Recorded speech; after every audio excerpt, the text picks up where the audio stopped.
آج ہمارے معاشرے میں شادیاں کیوں مشکل ہو گئی ہیں؟ نکاح کو مشکل سے مشکل ترین بنا دیا گیا ہے۔ اس کی دو وجوہات ہیں۔ پہلی وجہ یہ ہے کہ جہیز کی ڈیمانڈ اتنی زیادہ بڑھ گئی ہے کہ لڑکی والوں کے لیے اس جہیز کی ڈیمانڈ کو پورا کرنا مشکل ہو گیا ہے، اور دوسری طرف لڑکے کے ہاں دعوت ولیمہ میں یا شادی کی تقریب میں مہمانوں کی اتنی زیادہ تعداد مدعو کی جاتی ہے کہ لڑکے والوں کے لیے بھی شادی افورڈ کرنا مشکل ہو گیا ہے۔ دیکھیے، لڑکی کو آپ جہیز ضرور دیجئے، لیکن اپنی حیثیت، اپنی استطاعت اور اپنی توفیق کے مطابق۔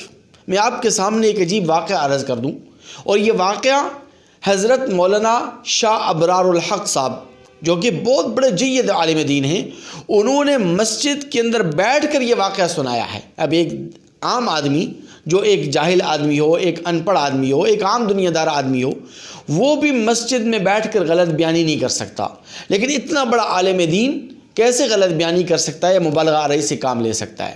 حضرت مولانا شاہ ابرار الحق صاحب فرماتے ہیں کہ حیدرآباد دکن میں ایک لڑکی تھی غریب گھرانے کی، اس نے خودکشی کر لی۔ جب تحقیق کی گئی تو پتہ چلا کہ اس لڑکی کے گھر میں بار بار رشتے آتے تھے، متعدد رشتے آئے، لیکن سب واپس چلے جاتے تھے۔ تو ایک دن اس لڑکی کی والدہ نے تنگ آ کر اور لڑکی کو یہ طعنہ دے دیا کہ تم کیسی منحوس لڑکی ہو کہ جو بھی رشتہ آتا ہے واپس چلا جاتا ہے۔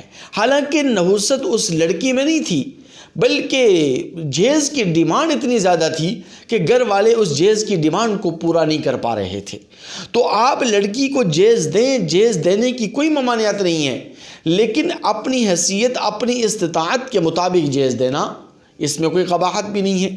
تو اس لڑکی نے رات کے وقت تنگ آ کر، اور اس لڑکی نے رات کے وقت اپنے آپ کو ختم کر دیا اور خودکشی کر ڈالی۔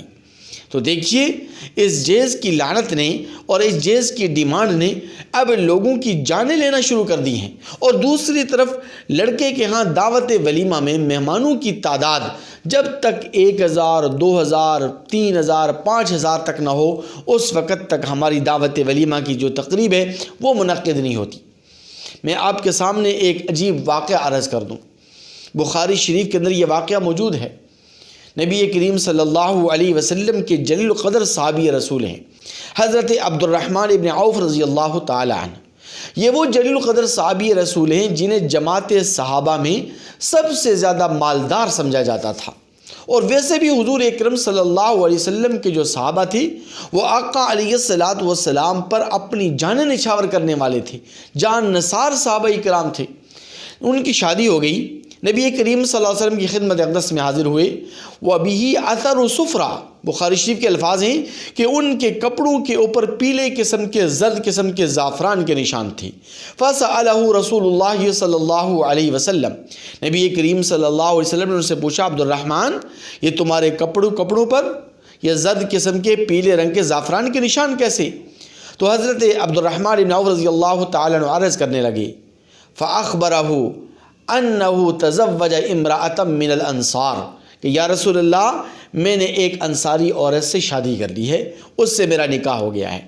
اب آپ دیکھیے کہ وہ صحابہ جو حضور اکرم صلی اللہ علیہ وسلم پر اپنی جانیں قربان کرنے والے ہیں، اپنی جانیں نچھاور کرنے والے ہیں، حضرت عبد الرحمن بن عوف رضی اللہ تعالی عنہ نے اپنی شادی کی تقریب میں حضور اکرم صلی اللہ علیہ وسلم کو مدعو نہیں کیا۔ اب اس کی کیا وجہ بنی واللہ عالم، لیکن دیکھیے نبی کریم صلی اللہ علیہ وسلم نے ان سے کوئی گلہ، کوئی شکوہ نہیں کیا، کوئی شکایت نہیں کی کہ عبد الرحمن تم نے اکیلے شادی کر لی اور ہمیں بلایا تک نہیں۔ آپ کے وہ رشتہ دار یا وہ آپ کے دوست احباب جو شادی کی دعوت نہ بلانے پر آپ سے ناراض ہوں، آپ سے شکوہ کنہ ہوں، آپ سے گلہ شکوہ کریں، انہیں یہ حدیث مبارکہ سنائیں، ان سے کہیں کہ تم نبی کریم صلی اللہ علیہ وسلم سے زیادہ عظیم نہیں ہو، ان سے زیادہ تم فضیلت اور عظمت والے نہیں ہو۔ نبی کریم صلی اللہ علیہ وسلم نے ان سے کوئی گلہ شکوہ نہیں کیا، بلکہ صرف اتنا فرمایا، عبد الرحمن ابن عوف اولم ولو بشاتن، کہ عبد الرحمن تم ولیمہ کر لینا، کیونکہ ولیمہ یہ باعث خیر و برکت ہے، اگرچہ ایک بکری ہی کیوں نہ ذبح کر لو۔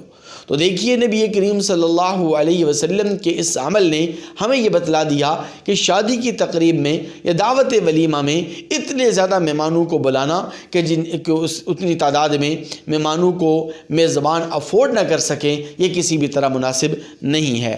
اگر ہم اپنی شادیوں کو ان فضول قسم کی اور غلط قسم کی رسومات سے اگر بچا لیں اور پاک کر لیں تو ہمارے لیے نکاح آسان ہو جائے گا، کیونکہ نبی کریم صلی اللہ علیہ وسلم کا فرمان ہے ان اعظم النکاح برکتاً ایسرہ مؤونہ، کہ وہ نکاح اللہ تبارک و تعالیٰ کے ہاں باعث خیر و برکت ہے، وہ نکاح فضیلت اور عظمت والا ہے کہ جس میں کم سے کم خرچ ہو۔ اگر آپ کے پاس پیسہ زیادہ ہے، مال و دولت زیادہ ہے، تو آپ اس مال و دولت کو کسی اور نیک کام میں لگائیں، لیکن ان فضول قسم کی رسومات میں اپنی مال و دولت کو ضائع مت کریں۔